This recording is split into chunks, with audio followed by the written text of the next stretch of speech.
नवरात्र दिवस 9वा 9वं पाऊल keep learning and stay updated. मैत्रिणींनो, शिकणं आणि अपडेट राहणं बंद झालं की आपण प्रवाहाच्या बाहेर पडतो. तुमचे आणि कुटुंबाच्या इन्व्हेस्टमेंट, इन्शुरन्स आणि फायनान्सेस बद्दल अपडेट राहा.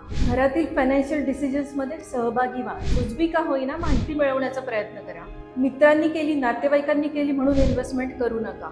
चौकस राहा. चांगला फायनान्शियल ॲडवायझर निवडा. आंधळेपणाने इन्व्हेस्टमेंट करू नका. कुठल्याही इमर्जन्सीच्या सिच्युएशनसाठी तुमच्या ॲडवायझरचा नंबर घरातल्या प्रत्येकाकडे सेव्ह आहे ना, याची एकदा खात्री करा. फायनान्शियल इंडिपेंडन्स हे फक्त पैशाबद्दल नाही, तर तुमची डिग्निटी, तुमचा सेल्फ रिस्पेक्ट आणि पॉवरबद्दल आहे.